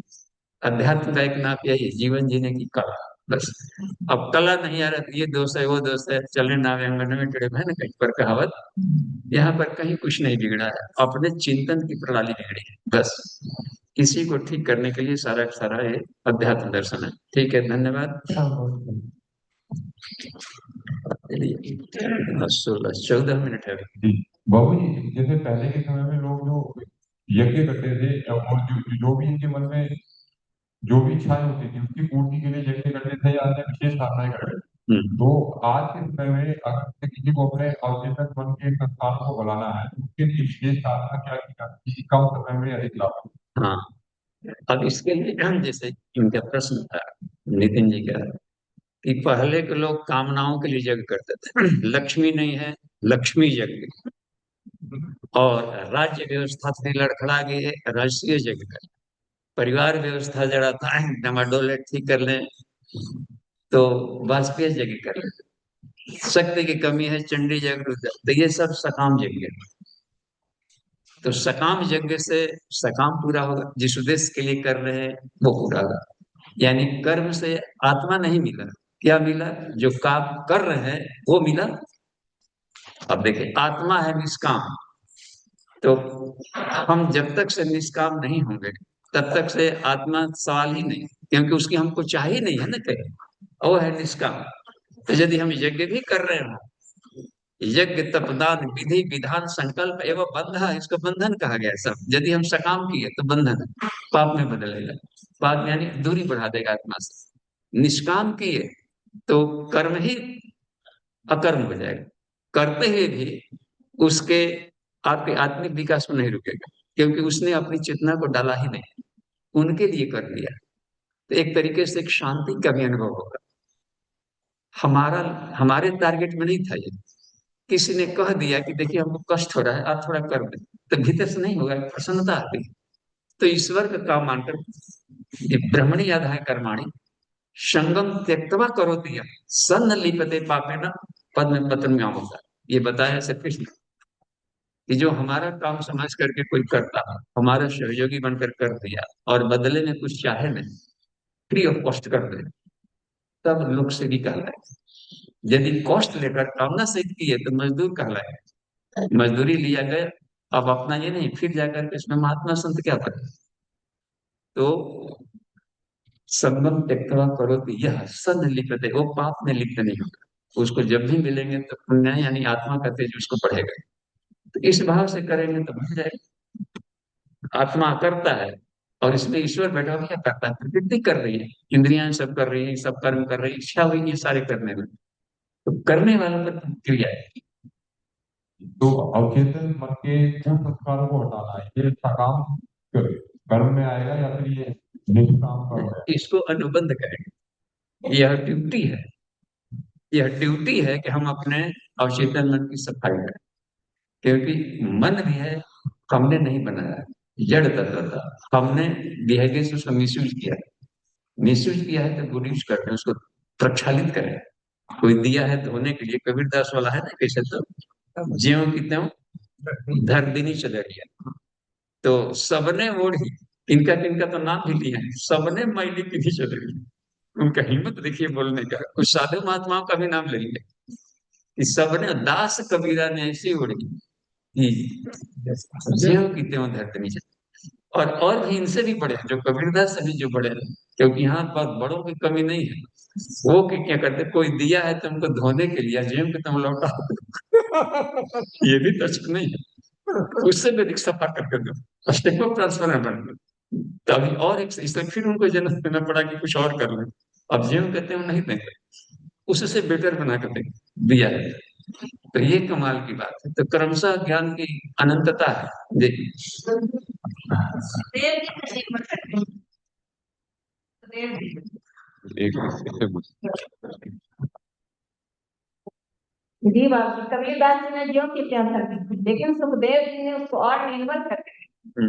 यानी धरती पे एक से एक महान आत्मा है, उन्हें भी निर्मल क्या किया। तो सुखदेव को जब ज्ञान मिल गया था तो मेरु पर्वत पर चले गए थे। अब उनके लिए संसार में कोई कर्म नहीं दिखता, अब कोई संशय नहीं। अब इसलिए चले गए थे कि अपने प्रारब्ध के अनुसार हजारों वर्ष तक अभी उनको जीना था, तो 10,000 वर्ष तक मरने का वेट कर रहे थे, और उस ईश्वर के ध्यान में मगन थे वहां पर। इसलिए प्रारब्ध बस उन्होंने 10,000 वर्ष तक सिर्फ ध्यान अवस्था में रहा। ये भी मिलता है, इसमें मिलेगा, योग वाशिष्ठ में ही मिलेगा। ठीक, ठीक है, धन्यवाद। दूसरे को माइक दीजिए। नहीं, एक आदमी एक प्रश्न। प्रश्न की यहाँ पर यह है, लिमिटेशन है। बाकी की कक्षाओं में दिन भर आप पूछते रहे। ये देखा गया कि हम जानते हैं कि ईश्वर लोग ये सब हमारे शिकार है, लेकिन जब प्रैक्टिस करते हैं तो एशिया तो बहुत हद तक कम हुआ है, लोग भी हो रहा है कि ठीक है पदार्थ है, लेकिन मोह से बहुत मुश्किल हो रहा है डील करना कि किस तरीके से ब्यूटीफुलनेस और मोह में कैसे फर्क। देखिए, एक बात और भी एक प्रश्न में आया कि लोग कहते हैं कि ऐसा है वैसा है, तो लोग की बात सुनाई पड़ गया, वशिष्ठ की बात नहीं सुनाई पड़ रही है। कृष्ण कृष्ण को हम लोग में क्यों नहीं मानते? कृष्ण कह रहे हैं कि ये सब घातक है और ये तुमको ये करेगा और नरक में मार डालेगा, तो इनकी बात को हमें महत्व देना चाहिए, गुरु की बात।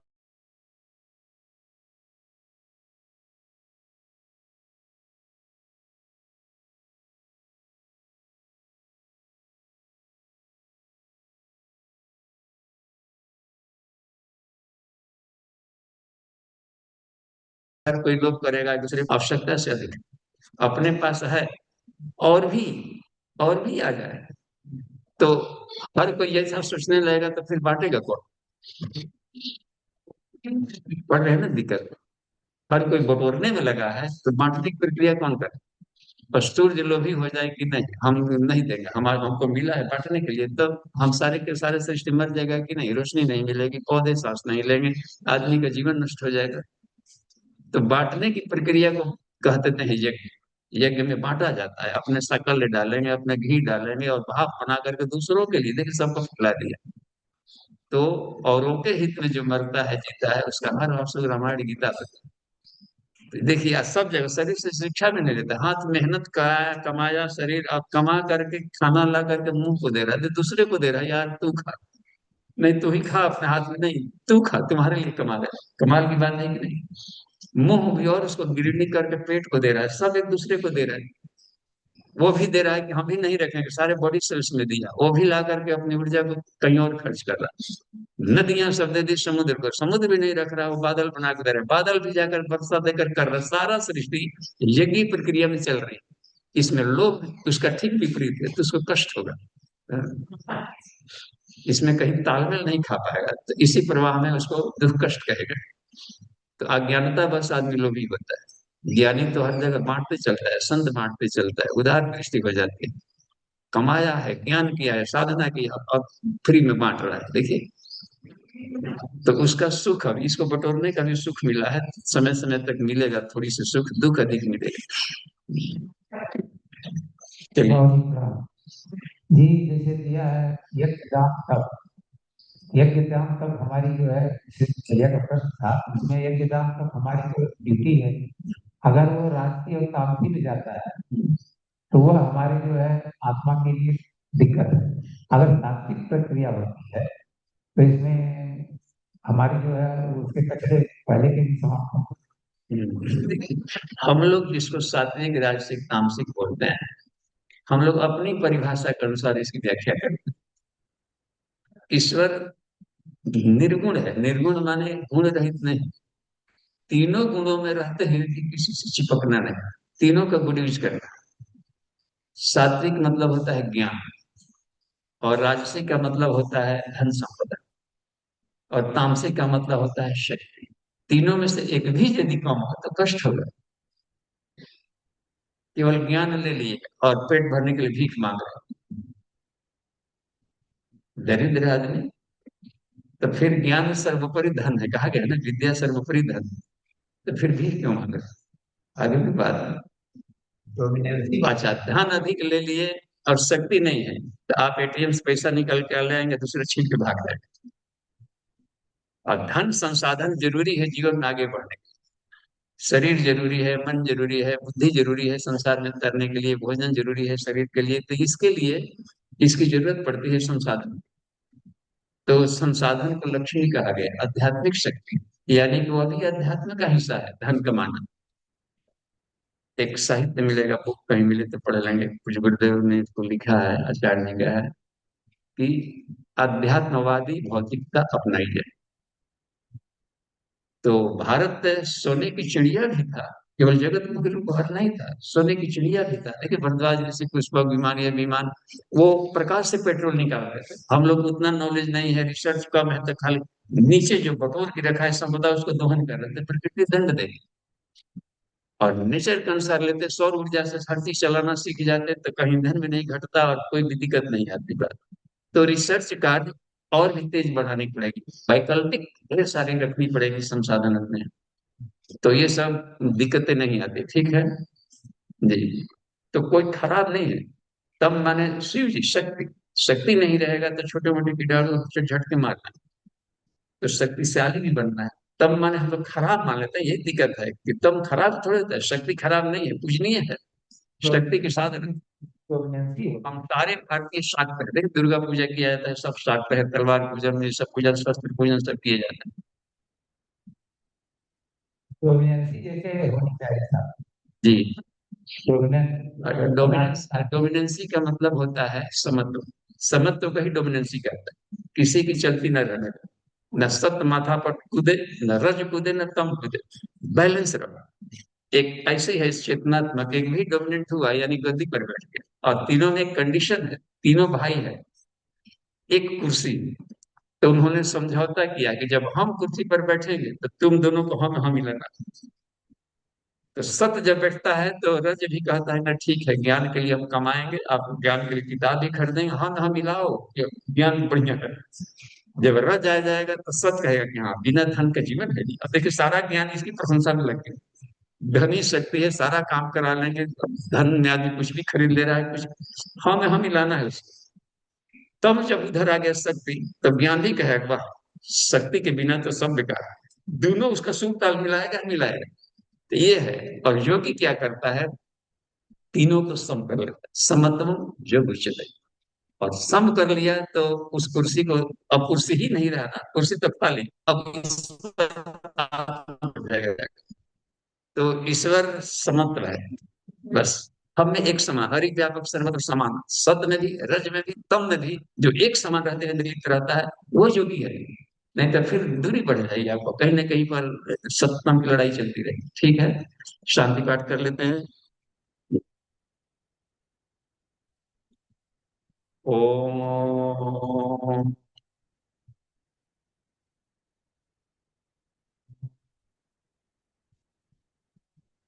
शांति, शांति, शांति, समाप्ति, प्रणाम।